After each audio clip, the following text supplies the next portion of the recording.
Yun mga lods mga men, balik na naman tayo sa ilalim ng karagatan. Siyempre ano pang gagawin natin, mag-spro fishing naman tayo mga lods. Pagdating natin dito sa ilalim mga lods mga men, may lumapit kagad sa atin ng mga mangrove jack snapper.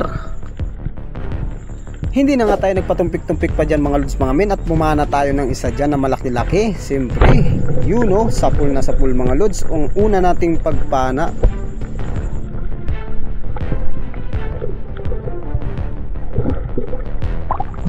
talagang napakalakas ng swerte ko dito mga lods mga men. Nakapana kaagad tayo ng mangrove jack snapper or mga agat mga lods. Balik na nga kaagad tayo sa ilalim mga lods mga men, dahil lumapit na yung mga kawa ng mga agat or mangrove jack snapper. Talagang ang tagal kong nagpana dyan mga lods, dahil tinatimingan natin yung kanilang mga galaw, at pumili na rin ako ng medyo malaki-laki mga lods.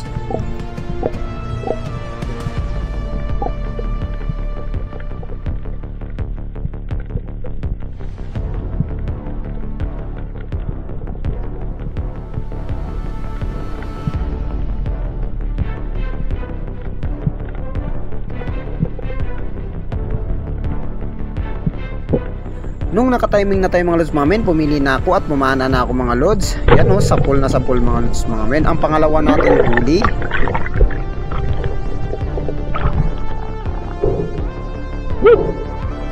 Ang lakas talaga ng tsamba ni lods mga men ninyo mga lods.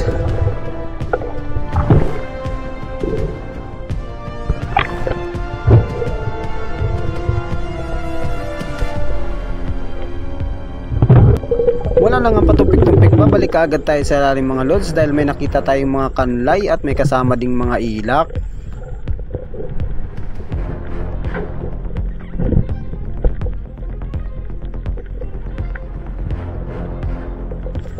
Pagkapisto ko nga dito sa ilalim mga lods mga men, ay lumapit kaagad itong kanlay na ito. Talaga magpapapana, yun o, sapul na sapul.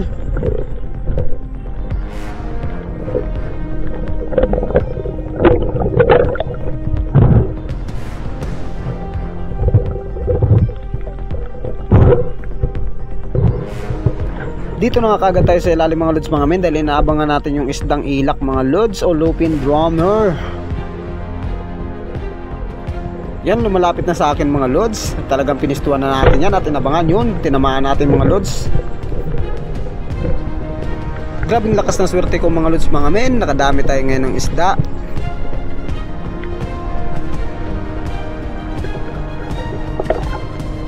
Talagang napakasulit itong ilak mga lods, napakataba nito, lalo na kapag inihaw mo, suwabing suwabe, ang sarap.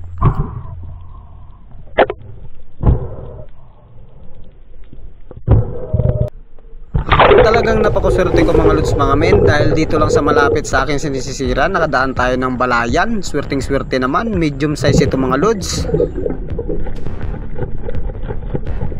Tinusok na natin yan, baka makawala ba. So ganyan lang ako magpalabas ng kugita mga lods, at talagang lumabas din siya kaagad. Hindi na tayo pinahirapan pa ng matagal mga lods mga men. Yan no, swerting swerte mga lods. Grabe ka sulit pala mga lods mga men kapag i-adobo mo sa gata ito. Talagang mapapawaw ka sa sarap. Sulit na sulit talaga ang sarap ng kugita mga lods.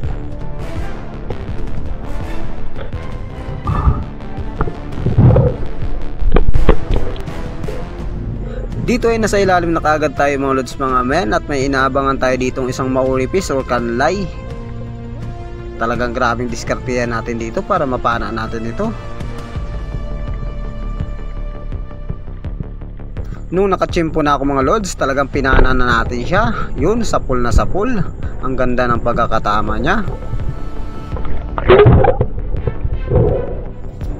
Mga nasa 7 grams lang ito mga lods. Pero sulit na ito, lalo na kapag sinigang mo. Talagang mapapawaw ka sa sarap nito mga lods.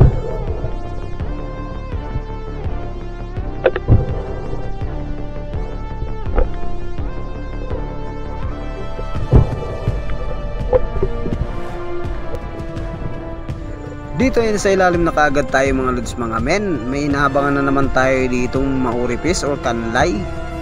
Medyo may kailapan siya kaya matagal nating napana. Ang tagal niyang lumapit. Ayaw rin lumapit nung isang ilak mga lods. Yung nakikita nyo mga isda dyan sa harapan ko mga lods mga men ay mga mulmul yan. Talagang napakarami yan.